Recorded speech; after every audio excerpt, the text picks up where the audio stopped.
she was protecting the bank until the police arrived and she realized she had just called 911 on the owner. It was a regular afternoon at Fairview Bank and Trust, or at least that's how it started. The scent of fresh brewed coffee drifted through the air, mingling with the faint hum of printers and quiet chatter. Employees moved behind the counter, greeting customers with routine smiles, their voices rehearsed from years of repeating the same lines.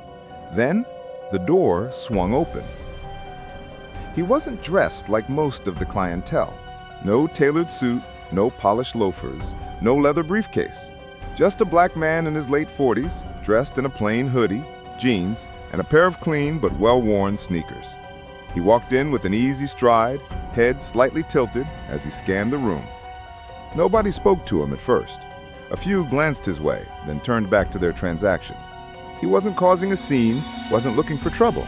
He simply took a seat in the waiting area, pulled out his phone, and scrolled through his emails. Behind the counter, Linda Pearson, the branch manager, barely noticed him at first. She was reviewing loan applications, skimming through pages of financial statements, signatures, and credit histories. Then something made her look up. He was still sitting there. 5 minutes. 10 other customers had come and gone, yet he remained. No checkbook in hand, no deposit slip. Just waiting. Linda frowned, her fingers tightening around the pen in her hand. Something about the way he sat, so comfortable, so at ease, made her uneasy. She turned to Greg, a young teller beside her. "Do you know him?" Greg glanced at the man, then shook his head. "No idea. Maybe he's waiting for someone." Linda's eyes stayed locked on the stranger. Maybe, but something in her gut told her otherwise. The bank had its usual crowd: retirees depositing pension checks, business owners with hefty transactions, middle-class families setting up accounts. A man like him, dressed like that, sitting there without speaking to anyone. It wasn't something she saw often in this part of town. She watched as he leaned back, tapped on his phone, then checked his watch. The movement was casual, but to Linda, it felt calculated. Her pulse quickened.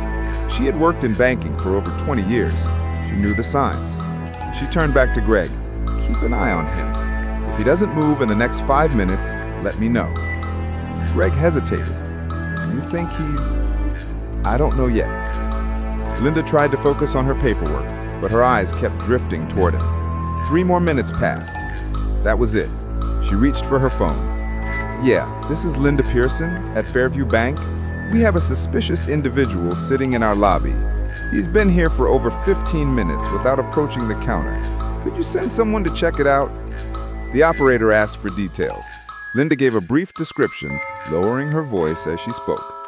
Across the lobby, the man glanced up, his eyes flickering toward her for the briefest moment. Then he went back to his phone. Linda exhaled, heart pounding in her chest. She had done the right thing. She was sure of it.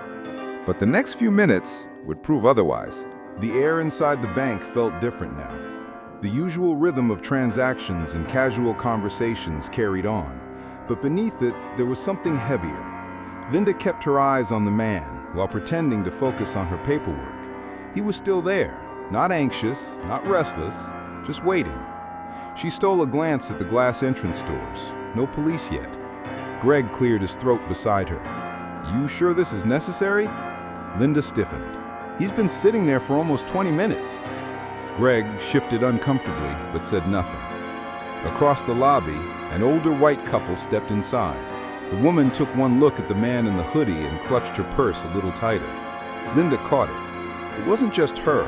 Others felt it too. A few more minutes passed. Then, flashing blue and red lights, 2 uniformed officers pushed through the doors, scanning the room. Their presence sent a ripple through the bank. Conversations quieted. A man at the ATM stole a quick glance, then looked away. Linda waved them over. The officers, a tall, broad-shouldered white man in his late 40s, and a younger black officer who looked barely out of the academy, approached her counter. "You called about a suspicious person?"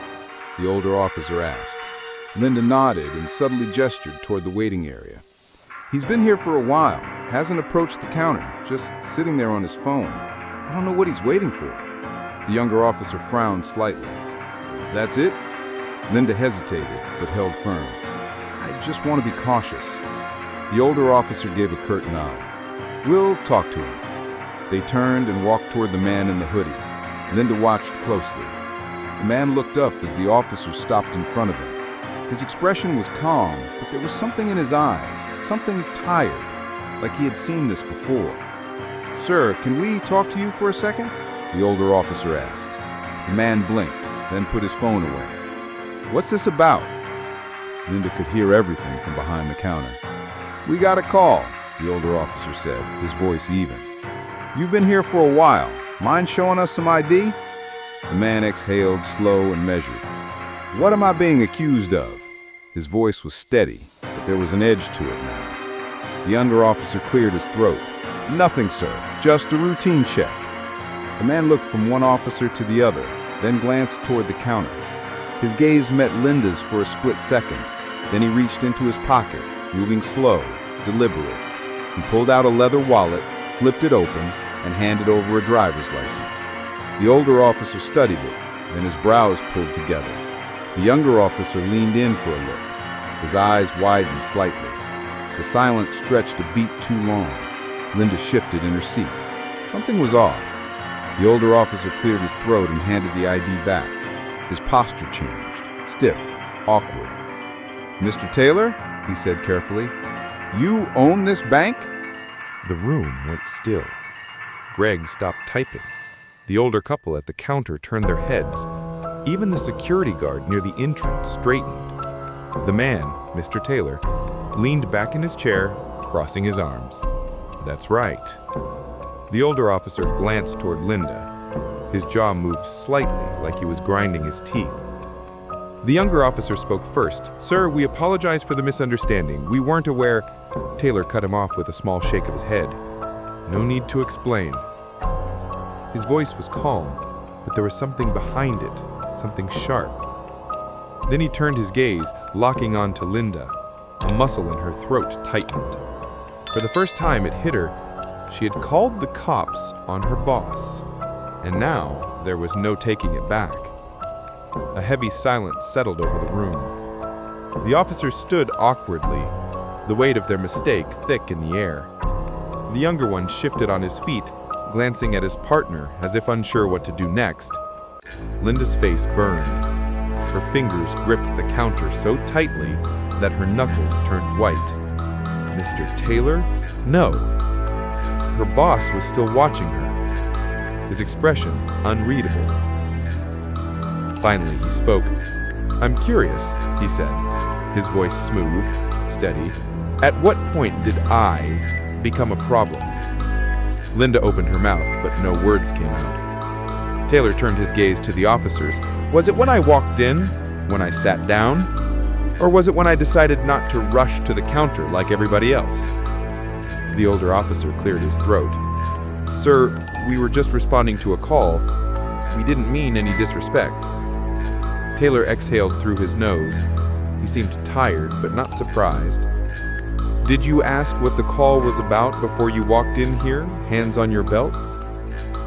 Neither officer answered. Taylor nodded slowly. "Didn't think so." Linda felt her stomach twist. He turned back to her. "Now, and you?" he said. "Tell me, Linda, what did I do that made you so uncomfortable?" Her throat tightened. I just didn't recognize you," she stammered. You were sitting there for a while, and I wasn't sure." His eyebrows lifted. "Wasn't sure of what?" Linda's mouth opened, then closed. The bank was silent. Everyone was listening now. Customers, employees, the security guard by the door. No one moved. Greg swallowed hard beside her. The older couple who had walked in earlier looked embarrassed, suddenly fascinated by their shoes. Taylor let the silence hang before leaning forward just slightly. "Let me help you out," he said. "You saw a black man in a hoodie sitting in a place you didn't think he belonged, and instead of asking me if I needed help, you called the police." Linda flinched. Taylor sat back. "Do you do that for all customers, or just the ones that look like me?" I didn't mean—" "You did," Taylor interrupted, his voice still level. "You just didn't expect the consequences." Another silence. The officers shifted uncomfortably. The younger cop cleared his throat again. "Mr. Taylor, we're sorry about the misunderstanding. If there's anything we can do to—" "There is," Taylor said, cutting him off. The officer hesitated. "What's that?" Taylor's eyes didn't leave Linda's. "Leave." The officers hesitated only a second before giving stiff nods. Without another word, they turned and walked out the automatic doors, sliding shut behind them. That should have been the end of it, but it wasn't. Linda's hands trembled as she tried to focus on the screen in front of her, but she could feel his eyes on her, everyone's eyes. "Mr. Taylor, You should be asking yourself something, Linda," he said, standing now. He was tall, but he didn't have to be. The weight of the situation made him loom over her. She swallowed hard. "You should be asking yourself why I had to prove I belonged here." The words cut through her like glass. Taylor looked at Greg. "Can you get my assistant on the phone? I'd like to have a meeting." Greg nodded so fast it was almost comical. "Yes, sir." Taylor didn't say another word to Linda. He simply turned and walked toward the back offices, his offices, leaving her standing there exposed for what she had done. And for the first time, Linda had to sit with the weight of a question she never wanted to ask herself. After that, I went back to my friend's house, exhausted and confused. I couldn't sleep that night because the image of that poor old man haunted me. The next morning, I decided to go back to the shop and ask the owner if he knew anything. But when I arrived, the shop was closed. A small sign on the door said, "Closed permanently." I asked a nearby vendor, and he said, "The owner left yesterday, said he's done with the business." I was shocked. I never even got to know the old man's name or story. It felt like a dream. Something unreal, but unforgettable. Days passed, but the image of him stayed in my mind. Maybe he was a man who lost everything. Maybe life had broken him to the point where he didn't even care about the world anymore. But I realized something. Sometimes we see people for just a few minutes, and they end up staying in our hearts forever. That old man, with his silent eyes, taught me one thing: empathy. Because behind every stranger's eyes, there's a story we'll never know.